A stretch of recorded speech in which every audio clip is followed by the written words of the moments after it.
This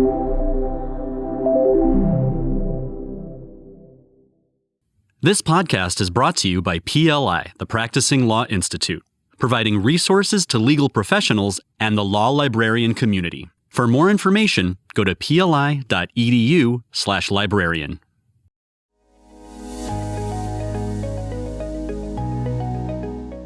Hi, I'm Karen Osterly. Thanks for listening.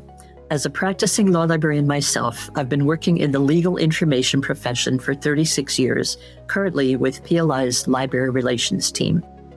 John Davey's extensive experience and passion for both law librarianship and his personal pursuits illustrate the evolving nature of the profession and the enduring value of skilled research professionals in the legal field. His reflections provide a comprehensive overview of the challenges and opportunities faced by law librarians today. Come listen to our engaging conversation.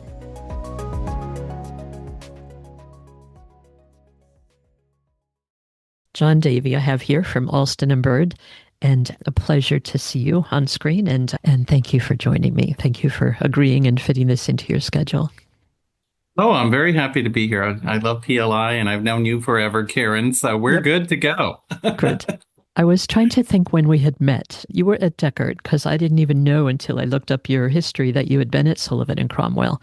Yeah. But I met you at Deckard. And so what years were you there? Because it would have been 99 or something after that. Yeah, I was at Deckard from 95 to 2004.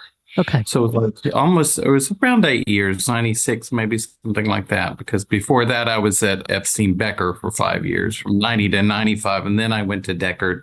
And then I went to Sullivan and Cromwell for a little more than 3 years. And then I went to Alston, and I've been at Alston and Bird now for 18 years. Wow. I would not have guessed that. And the longest one. Trying to remember the name of the woman, the library director in Atlanta. Is it Fran? It was Fran Pusley. She retired several years ago, but she was wonderful, real Southern lady. She was very sweet and very smart. Yep. She was terrific, because I met her when I was traveling for Lexis. I had the chance to go to Atlanta and meet Fran. And anyway, so a pleasure to work with you all these years. Yes. So tell me about what you're doing now, what your position is at Alston and Bird, and maybe how it's changed since you got there.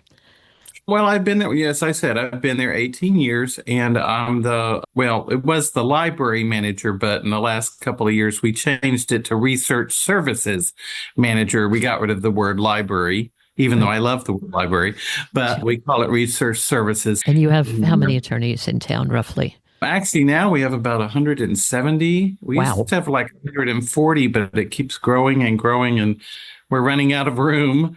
Wow. But it's really growing. The whole firm has been growing, especially since, I'd say in the last 3 years, since the pandemic kind of was over. It really just has grown. And they've added new practice groups to the firm, and librarians are the research analysts. We work across the firm. That's why a lot of us can work from home, because, of course, everything is online now. Right. And we have people all over the country. Some work totally remotely. I tend to go in once or twice a week, and other people like to go in every day. And they're fine with that. With our team, for some reason, they're okay with the library staff from working from home. Yeah, that's which nice. Is great, because then I can work from home. Yeah, it's wonderful. And PLI is very flexible that way too. We go in around once a week. Like this week it's twice, because we have a company event tomorrow, but I was in Monday. Right. But usually it's once a week or so. I don't know about you, but I get more done at home than I do when I go in the office. I'm so busy talking to everybody and chatting with them that I don't get any work done. So that's why I like to work from home. Well, for me, it's the commute. I mean, I got a solid hour and a half on each end, and so I'm happy to work a little later at home, or a lot later at home, without the commute. Exactly. Yes, I agree. So, how did you get that job? You left Sullivan and Cromwell and went to Alston and Bird. Yeah, well, actually, I went to when I was at Sullivan. I was there like 3.5 years, and it was very intense, and a lot of corporate and securities work. I mean, they do everything, but I really learned quite a bit about it there, because we had a very intense team, and you'd be, doing like 5 requests at one time. I mean, multitasking was a big thing. So it was very exhausting, but The reason I came to Alston is because a friend of mine who was an attorney at Deckert, she was an associate there, but she had gone to Alston to be a partner, or she went there as an associate and became a partner. And she told me about the job. And when I said, oh, I'd like to be a manager again, because I was just a reference librarian at Sullivan. Right. And so I interviewed. And when I went to the interview, there was all these other people that had moved from Deckert and other attorneys. And when I was in my interview, like all these different attorneys came to the library and said, oh, John, hello. You know, I was like, oh, hi. So when they saw that I knew like a lot of the attorneys already, it didn't hurt for me to get the job. And of course, they flew me to Atlanta and I met Fran and interviewed with all these people there. And you know, I'm from the South, actually. I'm from a suburb of Atlanta called Smyrna, Georgia, and the firm is headquartered in Atlanta. So it was good for me because I could see my family at the time and I could visit with them and stay with them if they needed me to. And she was just, even when she said goodbye to me, she was like my aunt. She went, it's great to see you, sugar, and thanks for coming. And we'll be in touch with you. Don't worry. And it was the typical Southern, you know, gentility, and I love that. And when I got the job, I was very happy. So it worked out for the best. Well, she really was lovely, and she ran a tight ship too. Really? Yes, she did. She was very. She was funny, especially with vendors. She would say they'd start explaining stuff, and she'd say, "Get to the price. Get to the price." That always made me laugh. I just love that. But she had been doing it for so many years, so I learned some things from her. So how did you come to law librarianship? This was not your goal as a child. No, it wasn't. I moved to New York to become an opera singer. Yep.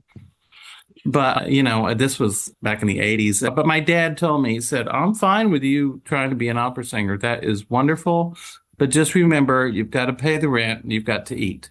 So I had worked in libraries in college and grad school, in the music libraries, actually. And so when I got here, I had talked to some other musicians, and one of them worked in a law firm. And she said, oh, the library here is looking for someone. And so I applied for it, and I didn't think I was going to get it at first because the person who gave the jobs out, or the agency they went through to get the jobs, he was kind of stern with me. But then he found out, I said, oh, you're from Georgia? Oh, well, I'll get you a job. Don't worry. And so I got the job at Paul Weiss, and I was there for 5 years. And I started out as an outside researcher, and then I moved up to the head of interlibrary loan, which was 4 people in the department. Because back then it was a big deal.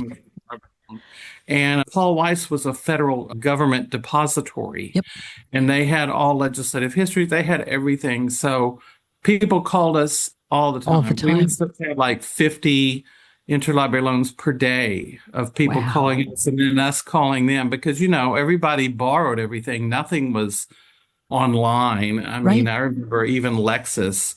That was when they first started, and they had a little Ubic near my office, actually. And we go in there, and somebody would go in there, but the attorneys didn't use it. I mean, we might, but on occasion one would use it. But we did everything by hand. All the cases were, you know, pulled from the shelves and copied. We had a copy department of just 4 people in the library that did copy cases all day long. I mean, you couldn't email that stuff. messengers. This is before email. The messengers were lined up out the door, I guess, to bring the books and papers and things. And since I started as an outside researcher there, when they needed something from another place, like the Bar Association of New York, or the New York Law Institute, or the UN library, or different libraries around the city, I would go to those libraries and make appointments and copy things that were needed and do the research. And even the New York Public Library, you know, copying things off microfiche.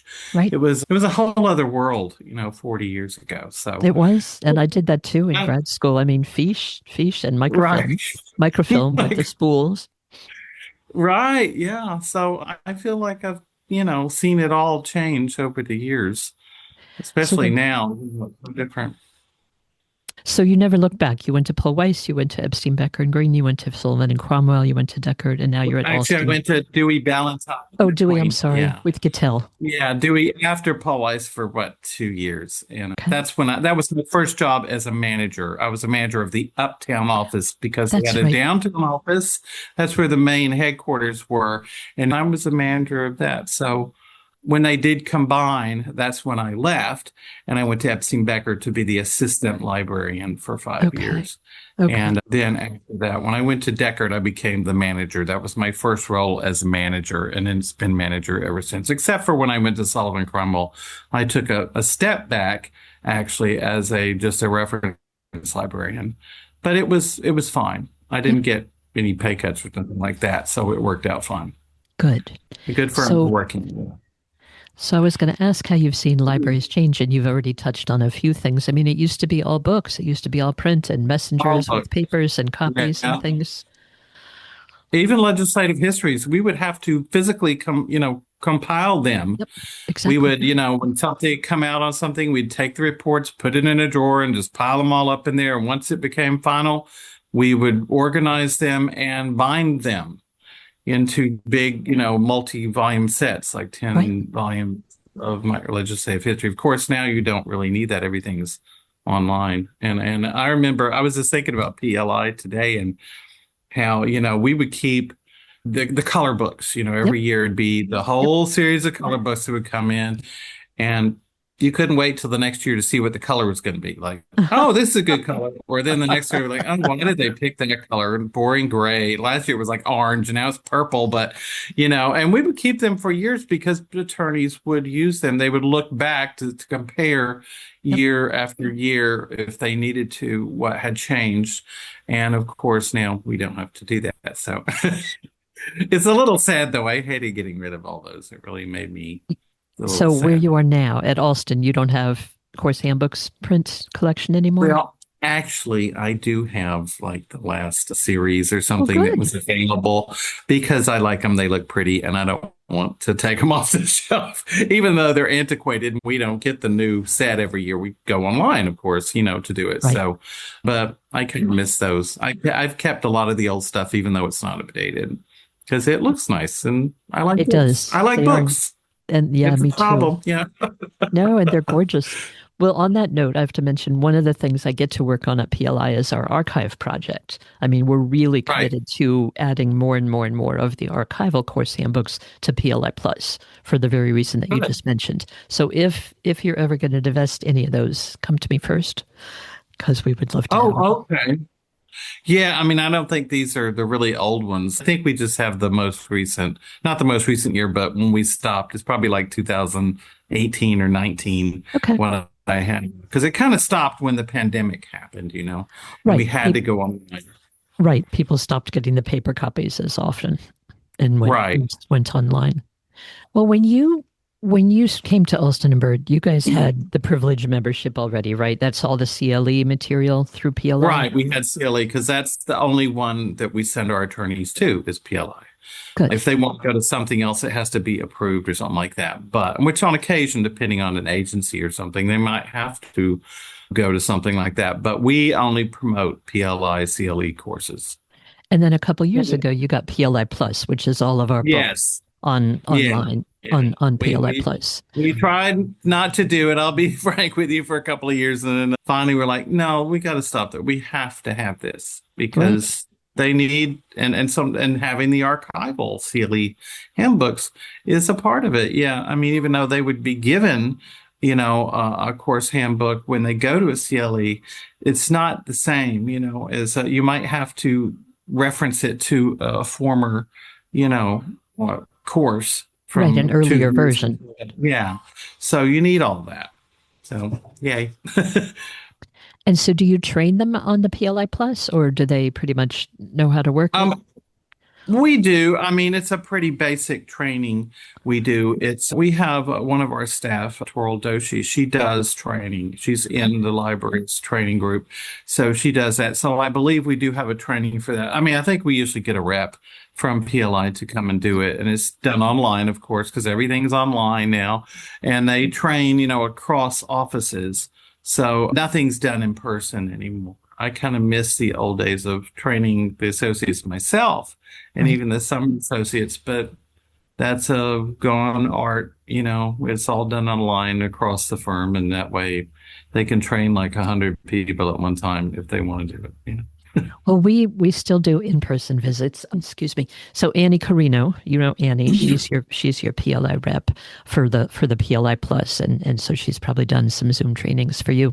But you're so close to our office. You mentioned AI a few minutes ago. So how is your library using that? How are your reference librarians using that? And not just in New York, because you guys are global. How are you guys using AI with research? Well, for our staff, for anybody, either our staff or, in the research department or attorneys, they have to do like a whole course on how to use it because we're too scared of, bad things happening like have happened in certain cases. So everybody is required to take a training before you use it. But we only have Copilot and Westlaw Precision. And is it one more? Instant AI now VLEX. I'm like, oh my God, would everybody just stop? See, that's where I like you guys. You're always PLI. PLI, that's Yep, we're not changing. No, you don't need to change. So, but yeah, we use it. I mean, there's some of our librarians use it more. One of our librarians in Texas uses it quite a bit. She's pretty good at it. Okay. I've used it on a few things, and this is kind of bad. Like if I don't really understand what they're asking, I'll just copy and paste what they said, and I'll see what it comes up with. Right. And a couple of times it came up with a good report, and I would send it to the attorneys, and if I didn't hear anything, I'm like, well, I'm good. Yay.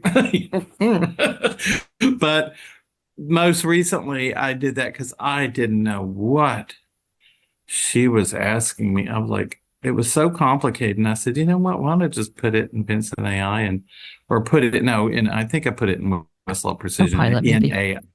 And it came up with a report, and it looked pretty good to me. It came up with cases it referred to and everything that she wanted. And I thought as a starting point, I would send it to her. And now we have like a rule.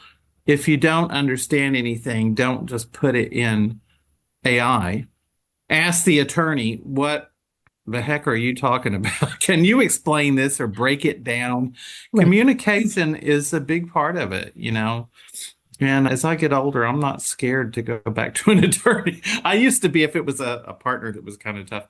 But no, I'm like, no, I need to get back to you. We're working together on this. We're trying to find an answer. So if I'm not understanding, you need to explain it to me. Break it down as if I'm a child until I know what I'm doing, because and I've been doing this for 40 something years. So if I don't understand it at this point, something is wrong, because I should at least have a clue, and I'm very proud of that. Not that, I think I'm this great librarian. I should be a great librarian. I've been doing it this long. I should know what I'm doing. Shame on me if I don't.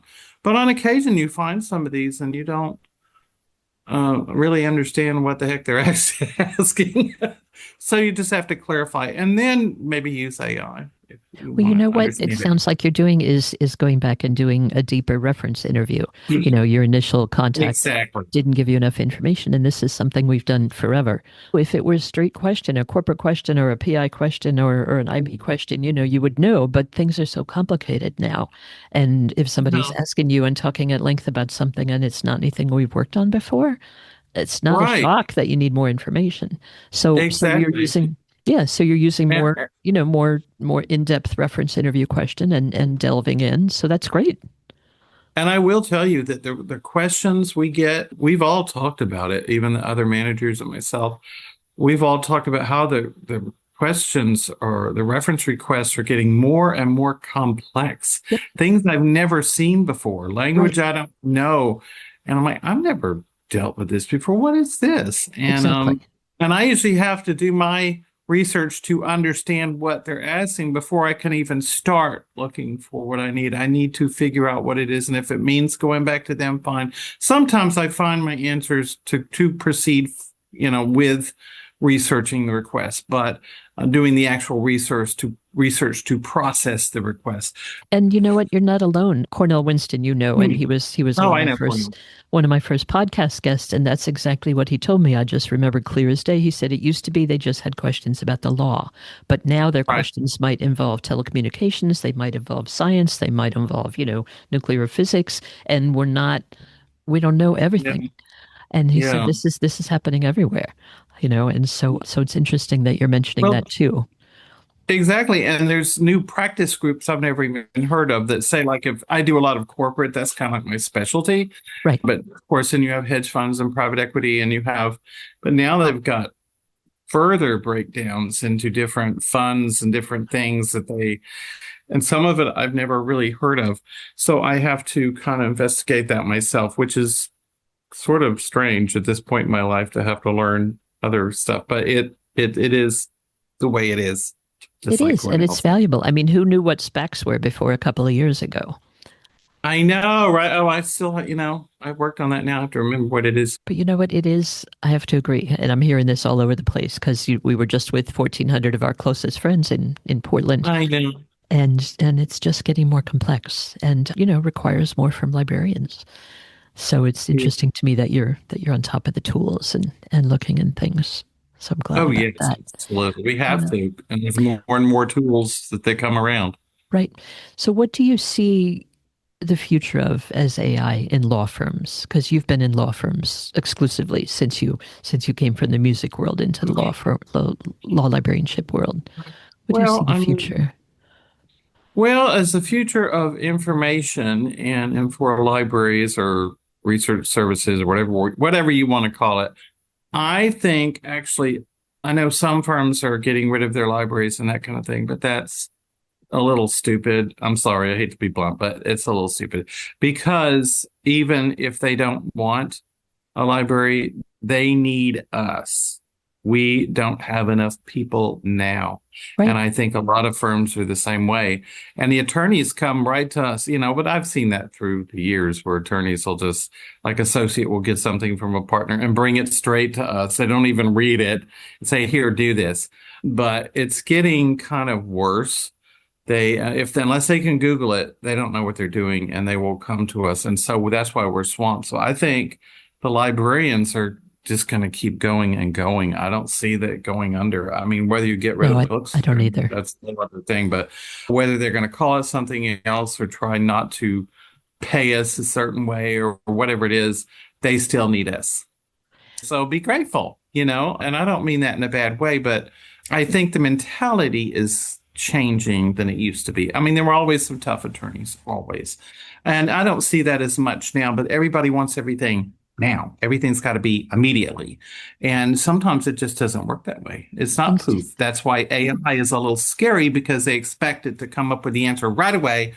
And that just isn't the way it is. Sometimes it is on occasion if you're lucky, but it takes a lot of regular research. And that's where I think those skills and Boolean searching is very important still. I don't care what anybody says, because that's when I need to get to the bottom of something. AI is more of an organizational tool, I think. That's the way I think of it. Yep. And that's fine that they learn that because they want to get to this, summarize this case for me. I get that. That's fine. It's kind of like a head notes, but a little better, And I know attorneys do that, and they need to get it answers quickly, but you have to still read everything there is. You still have to read it, and you still have to do your work. And you still have to think about it and synthesize it and come up with an answer. Yeah. But they need us because they need us to guide them. Exactly. And sometimes since we have the experience and do, or at least I have, you need me, and it's going to take me a little time to do it, but I can do it faster than you, I hope. Right. That's why you came to me. So because you have the skills and the experience and the practice. And we need more librarians out there. There's not as many as there used to be. The new kids don't.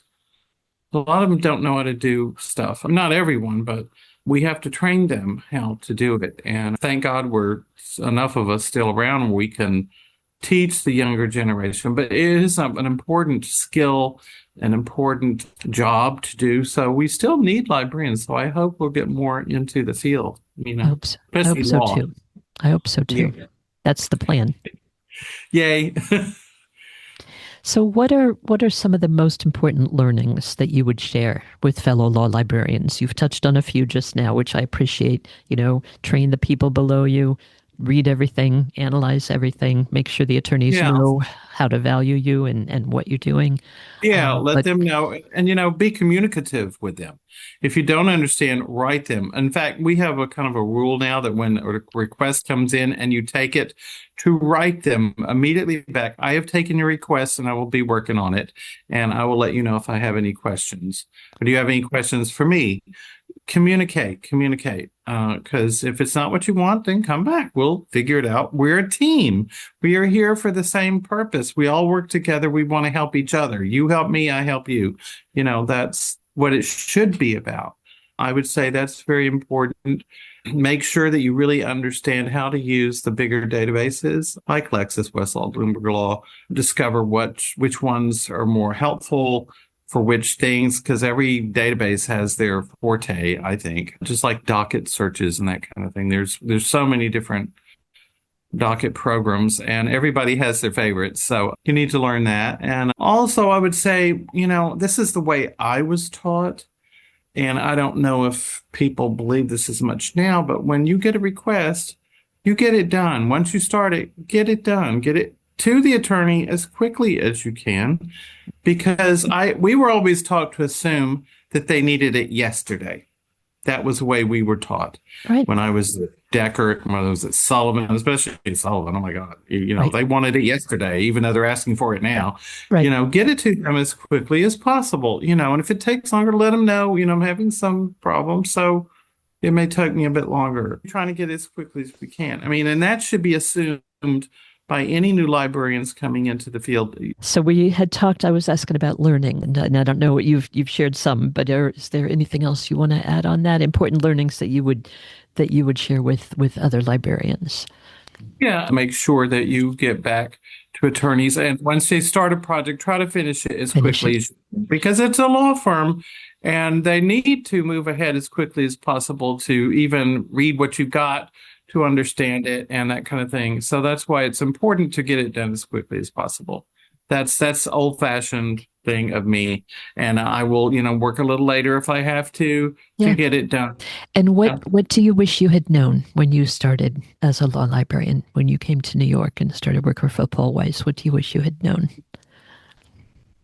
Well, I've actually always liked the profession. I hate to say it, being an opera singer and a musician, and I still, worked as a musician and all that. But I was always pretty grateful I had the job, and I learned how to do research. It was a skill. I didn't really think about it, but I use research for so many things. It's not even just legal. You learn how to think and think it through and do a progression of steps that you need to do. And I do use my research skills for many things, so I think that's important. And I'm not complaining about my profession at all. I've always enjoyed it. So I don't think there was anything because I didn't know anything about it. And when I learned, I was like, oh, this is interesting. And every time I would figure out something like a big request and I would nail it, I'm like, wow, I figured that out. I'd be so happy. So there was no surprises in that regard. I've always loved being in the profession. I love the people I work with, like you. I've always treasured you as a friend and a colleague, and many librarians through the years and being active in AALL and LAGNY, the Law Library Association of Greater New York. I was a president for a year, and it was tough, but I loved it. I would never give that up. It was a wonderful year. That was the only time we ever did. They were supposed to do it every other year after that, and then everyone dropped it.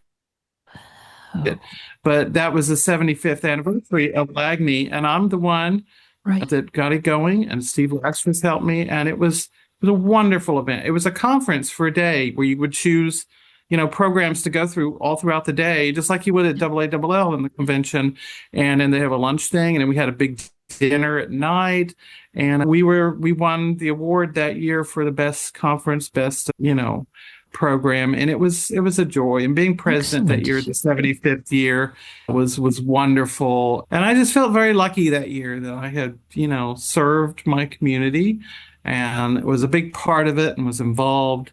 I never thought I would do this kind of thing. I never thought it would be something I would be interested in, but it is, it's very nice. So I'm very happy that I've been involved in Langley and AALL. I've been on so many committees. Yes, you have. You've been super active for a long time.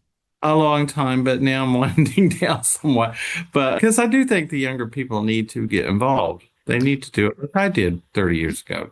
And we're making space for them. Like, for example, I was the Grants and Scholarship Committee for the last 10 years or so. Right. I was chairing it. I guess Lucy and I were co-chairing it. And then she was ready to be done. And so I was chairing it. And then last year I was like, Rebecca, she's at Columbia, Rebecca Dent, doing a great job. I said, why don't you step up? Would you like to be chair now? And I'll just be a member. She was like, yeah, I'd love to. So, I mean, you read a lot about this. I read a lot about this in the papers. In corporations, the up and coming people want the leaders to get out of the way. They're ready to lead. They're in their 40s or whatever, and they're ready to be in charge. And a lot of people our age, are not ready to leave, not done.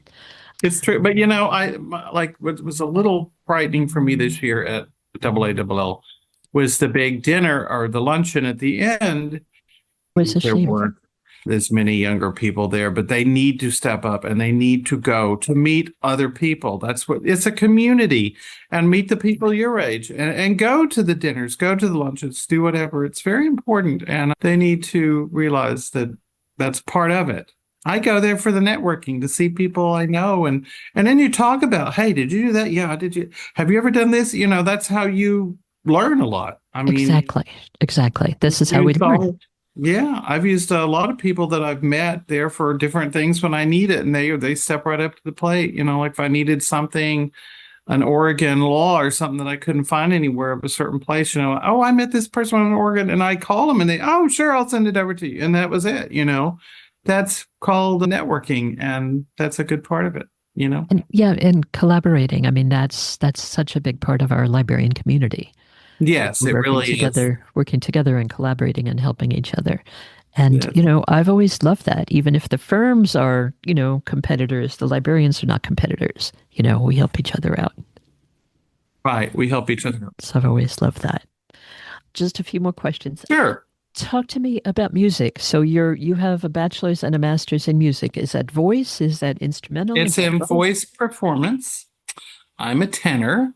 And I'm mainly light tenor. I do Handel and Mozart mainly, or when I did do more of my singing. I don't do as much now. I still, do. I mean, and I'm a professional, just like a professional librarian. I'm a professional singer. So no green, no scream. That's what I always say. You got to pay me to do it. But I'm a professional. So I've got, I've been working for years that I've mainly did a lot of choral work. I mean, a lot of church work. I was at St. Bartholomew's Church in New York City. Their whole choir is professional. I did that for 12 years.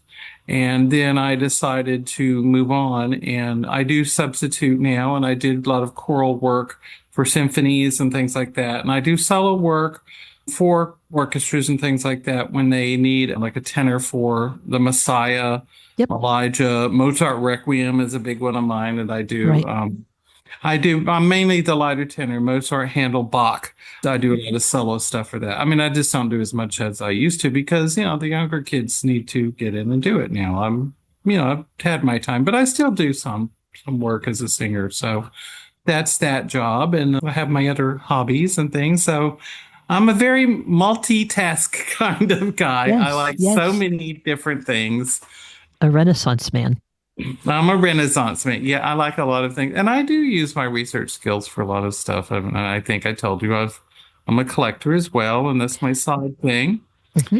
And so I collect old Hollywood costumes, and I collect vintage fashion, and I do exhibits, and I lend things to museums, and I do lectures at museums on the side. And I even talk about being a librarian and doing research to figure out some things sometimes, because I get costumes, I'll buy costumes or I'll find them, and then I don't know what they're from. And then I do the research and I figure it out.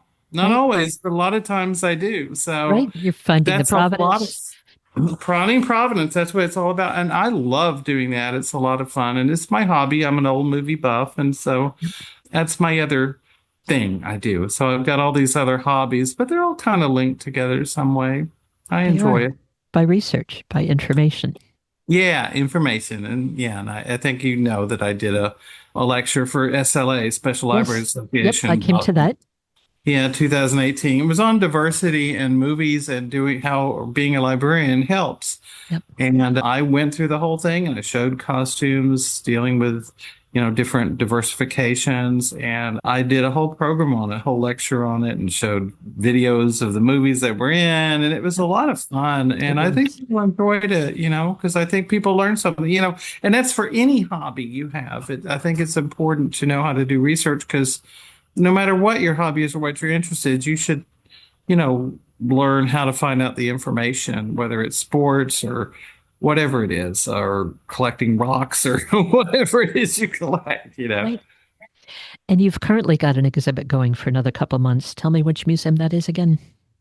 Yeah, it's the Booth Western Art Museum down in Cartersville, Georgia, which used to be a little tiny town when I grew up. It was a little nothing town. And then in the last 20 years, this very rich family built 3 different museums. They built the Booth Western Art Museum. Yeah. The booth is all of Western art and huge paintings of the West and stagecoaches. I mean, it's like the Metropolitan Museum. It's just beautiful. Wow. And that's where my exhibit is right now. It's called Western Costumes from the Silver Screen, the Davey collection. They actually used my name, which is like, oh my God, I can't believe they did that. But I did a lecture there and everything. And it's really, they did a beautiful job of mounting my Western costumes. And then, of course, they're related to 2 other museums right down the road, the Savoy, which is antique cars, and beautiful museum. I'm not even a car person really, but when I went there, I was like, wow, this is wonderful. All the antique cars they had. And then they have the Tellus Museum, which is a science museum, which is all about energy and dinosaurs and gems. And it's they're all beautiful museums, just amazing. So this town is really growing because of the museums. It's become a tourist, kind of center, and actually big corporations are starting to move in there. But I was very happy, and it goes through September 21st. It's been a lot of fun and it's been very interesting in doing the research on the costumes and going over with the director and the curators of what to put in the exhibits. And so I keep trying to get more exhibits for that and use my skills, It's wonderful. So I'm not just a librarian. I'm not just a law librarian. Got to have a little fun stuff too. That is another thing.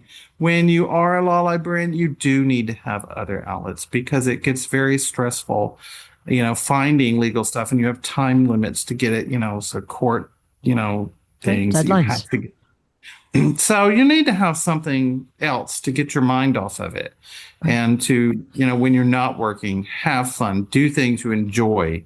Whether you enjoy legal research or not, you need to have other interests, I think. I think that's very important for anyone. I agree. Well, John, This has been wonderful. It's such a pleasure to spend an hour with you on screen. And, you too. Thank you. Now we could I've got my son up there, but now we can do a change of background. Yeah. Yeah, this has been lovely. Thank you for joining me, and thank you for being such a fan of PLI. You've got PLI Privilege and PLI PLUS. I love PLI. I mean, I tell attorneys, go to PLI if we have access to all of their, treatises, and they don't even know what a treatise is. I have to explain that to them sometime. That's, but I guess that's the younger generation. But the older people, they do know what to use. And it's very important tools using treatises and using the CLE books to go over them and over them to find the information, because that's where the answers are, basically. Somebody else has already compiled the information for you, So use it. Yeah. Use someone else's talent. They've done the work. They've done the analysis. They've written it out nicely for you. That's right. Isn't that great? So it's always great talking with you, Karen. Likewise. Thank you, John. Thank you once again.